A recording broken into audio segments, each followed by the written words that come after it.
আসসালামু আলাইকুম রহমতুল্লাহ। কেমন আছেন বন্ধুরা? সবাই আশা করি ভালো আছেন, আর ভালো থাকেন এই দোয়া সকলের জন্য করি। আজকে একটি গুরুত্বপূর্ণ বিষয় নিয়ে আপনাদের সাথে আলোচনা করতে যাচ্ছি, যে বিষয়টি সকলের জন্যই ফায়দাজনক হবে বলে আমি আল্লাহ তাআলার কাছে আশাবাদী। বিষয়টি হলো, বাচ্চাদের যদি বদনজর লাগে তাহলে আমরা কি করতে পারি। স্বাভাবিক অবস্থায় গ্রামগঞ্জের মহিলারা যেই লক্ষণটা দেখা দিলে তারা মনে করে যে বাচ্চাদের বদনজর লেগেছে, তার মধ্যে তারা ধারণা করে থাকে এক নম্বরে যে বাচ্চাদের বদনজর লাগলে তারা তাদের ঠোঁটকে কামড়াইতে পারে এবং দাঁতকে কামড়াইতে পারে, যার ফলে এইরূপ সমস্যা যখন দেখা দিয়ে থাকে তো বাচ্চার পরিবারের লোকেরা তখন বদনজরের জন্য রুকিয়া করে। এবং এর পাশাপাশি হাদিস থেকে যেটা বোঝে আসে যে বদনজর লাগলে বাচ্চারা খানা দানা বন্ধ করে দিতে পারে, খানা দানা না খাইতে পারে, অথবা আগে যেই পরিমাণে খেত সেই পরিমাণ না খাইতে পারে। তো এইরূপ অবস্থা যখন কোনো বাচ্চার দেখা দিবে তখন কি চিকিৎসা করলে আপনি ফায়দাজনক হবে, ফায়দা হবে, উপকার হবে, চলুন তাহলে সেই বিষয়টা জানি। এই বিষয়টার জন্য আমরা যদি কোরআন ও হাদিসের কিতাবগুলো গবেষণা করি তাহলে দেখা যায় যে খাওয়াসুল কোরআন নামক একটা কিতাব আছে, ইমাম গাজ্জালী রহমতুল্লাহ আলাইহি লিখেছেন।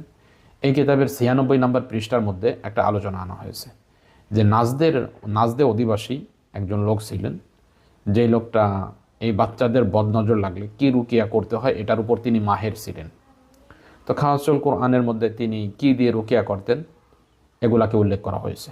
তিনি সূরা বনী ইসরাইলের 82 নম্বর আয়াত, অনুনাজ্জিলু মিনাল কোরআনি মা হুয়া শিফা ওয়া রাহমাতুল লিল মুমিনিন, আর সূরা ইউনুসের কুল বিফাদলিল্লাহি ওয়া বিরহমাতিহি ফাবিযালিকা ফালিয়াফরাহু, এতটুকু। এই দুইটা আয়াত পাঠ করে, এটা সূরা ইউনুসের 58 নম্বর আয়াত, এই দুটো আয়াত পাঠ করে তিনি বাচ্চাদের জারফুক করতেন, রুকিয়া করতেন। 2 নম্বরে আমরা হাদিস থেকে যেটা পাই,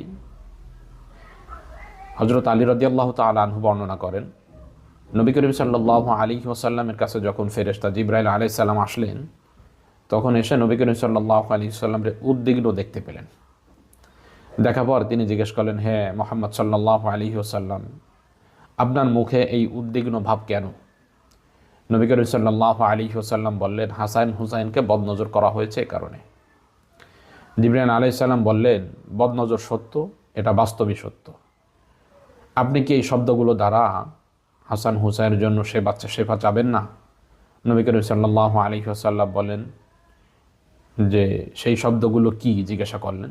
জিবরাইল আলাইহিস সালাম তাকে দোয়াটা শিখাই দিলেন, আল্লাহুম্মা যা সুলতানিল আজিম ওয়াল মান্নিল কদিম জাল ওয়াজহিল কারিম ওয়ালিয়াল কালিমাতি তাম্মাতি ওয়াদ দাওয়াতিল মুস্তাজাবাত। এই দোয়াটা শিখিয়ে দিলেন।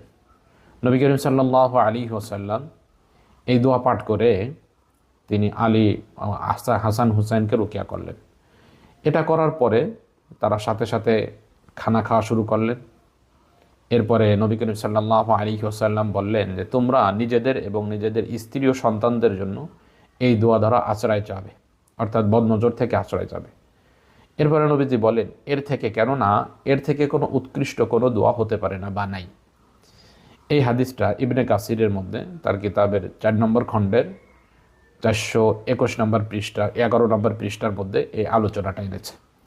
অতএব হাদিসের কিতাব থেকে, নির্ভরযোগ্য সূত্র থেকে যেহেতু বুঝে আসে যে বদনজর থেকে আমরা এই দুইটার যে কোনো একটা পন্থা অবলম্বন করে চিকিৎসা করতে পারি, তাহলে এর মাধ্যমে যদি আমরা রুকিয়া করি আশা করা যায় বদনজর যত শক্তিশালী হোক সেটা দূর হয়ে যাবে ইনশাআল্লাহ।